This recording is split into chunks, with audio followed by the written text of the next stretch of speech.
Three coalesced and just focused and got it absolutely right from the word go. It's brilliant.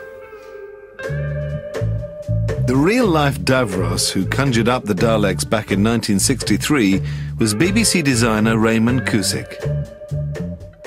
And you can see here how it kind of developed. The Doctor Who team invited him to check out the modern version of his creation.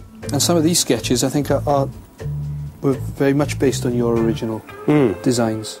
A request had come in for Ray to come down, and I jumped at the chance. I thought that's fantastic. Welcome to the TARDIS, Ray. And he was a real gentleman, and it was a lovely day walking around, and I learnt an awful lot about the Daleks and about how he approached things. And this is our specialist store where we keep everything else, including the Daleks. Oh, the Daleks. The Daleks. Yeah, yes. I mean, the guy's a genius. He's absolutely superb.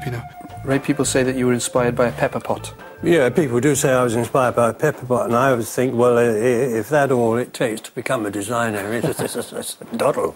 Yeah. But in actual fact, when I asked the special effects chap who was going to make them to lunch, I was trying to explain to him, scribbling on the back of a napkin, and I picked up the pepper pot and moved it around the table and said it's going to move like that, no visible means, no wheels or anything. That was it. And ever since then, people say I was inspired by a pepper pot. But it could have been the salt pot I picked up, I think. Look at the original script. It's a very vague description.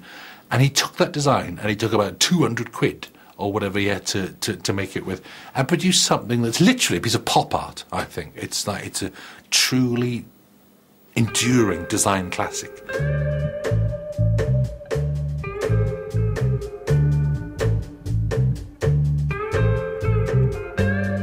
There was a brief stage direction in the script which said that the creature didn't have any legs or arms and moved around on an invisible base. A bit puzzled by that, so I phoned up Terry Nation, the author, and asked him.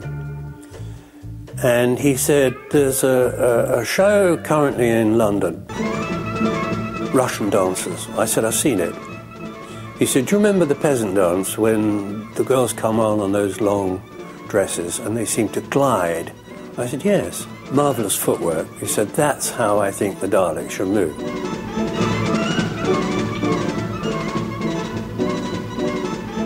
So I thought, well, it's got to be a human operator inside. So I drew a shape of a seat at the ergonomic height of 18 inches. Sketched a person on it and then drew the shape round that.